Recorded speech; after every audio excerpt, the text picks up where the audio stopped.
Hi friends, welcome back to Priya savings ideas channel.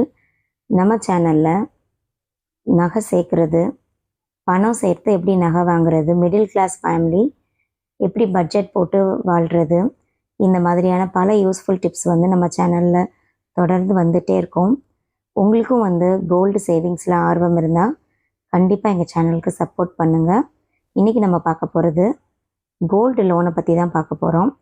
Gold லோனில் RBI நிறைய புது rules போட்டிருக்கு அப்படின்னு சொல்லி தினந்தோறும் சொல்லிக்கிட்டே இருக்காங்க.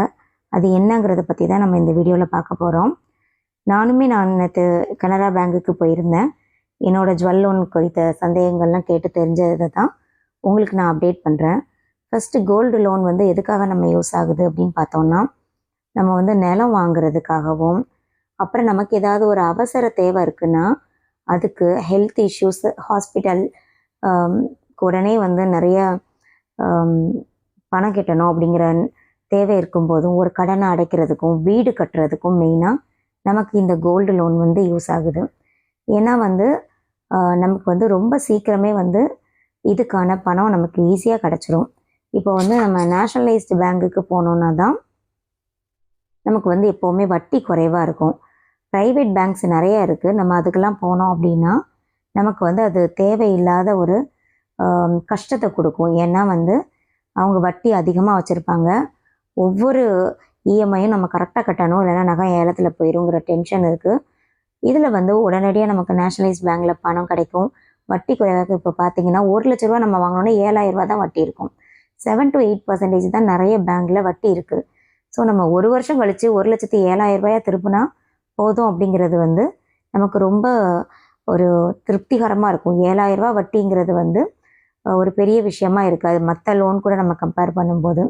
ப்ராசஸிங் சார்ஜும் பார்த்திங்கன்னா ஒரு 350லேருந்து 750க்குள்ளே தான் இருக்கும். ரெனியூவல் பண்ணுறதும் ரொம்ப ஈஸியாக இருக்கும் பேங்கில்.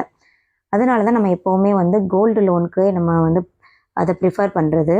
ஏன்னா ரெனியூவல் பண்ண முடியலன்னா கூட நம்ம வட்டி மட்டும் கட்டி நம்ம திருப்பி கூட அங்கேயே வச்சுட்டு இன்னும் ஒரு வருஷம் டைம் எடுத்துக்கலாம். பட் இப்போ இந்த புது ரூல்ஸில் என்ன சொல்கிறாங்க அப்படின்னா, நீங்கள் மாதம் மாதம் கண்டிப்பாக ரூபா கட்டி தான் ஆகணும். ஏன்னா நிறைய பேர் நகையை மூழ்கடிச்சிடுறாங்க. அதனால் இஎம்ஐ ஆப்ஷன் நீங்கள் எடுத்துக்கோங்க அப்படின்னு சொல்லி மெயினாக சொல்கிறாங்க. அதே மாதிரி நம்ம முன்னாடி மாதிரி நமக்கு பணம் மொத்தமாக கட்ட முடியல, ரினியூவல் பண்ணுவோம் இல்லையா, புதுப்பிச்சு வைப்போம். அந்த மாதிரி மறு அடகு இனிமேல் வைக்க முடியாது அப்படிங்கிறாங்க. மொத்த பணத்தையும் கட்டி திருப்பிட்டு மறுநாள் போய் தான் நம்ம மறு அடகு கூட வைக்க முடியும்னு சொல்கிறாங்க. ஸோ கொஞ்சம் பணம் வச்சுருக்கிறவங்களுக்கு பரவாயில்ல.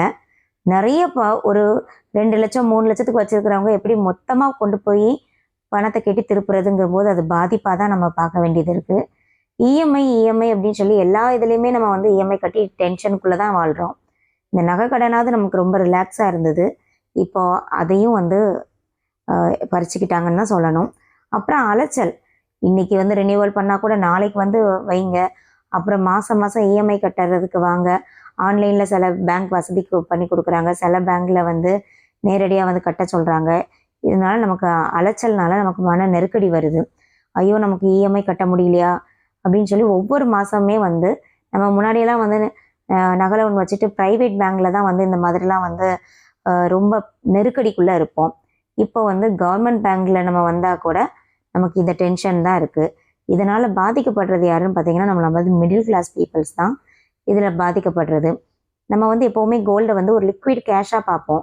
இனிமேல் அந்த லிக்விட் கேஷ் ஒரு 10 நிமிஷத்தில் நம்ம அதை பணமாக மாற்ற முடியுமா அப்படின்னா அது ஒரு கேள்விக்குறியாக தான் இருக்குது. ஏன்னா அவங்க இவ்வளோ கெடுபிடி போடும்போது நம்ம பேங்கை ப்ரிஃபர் பண்ணுறது கொஞ்சம் கஷ்டம்தான்.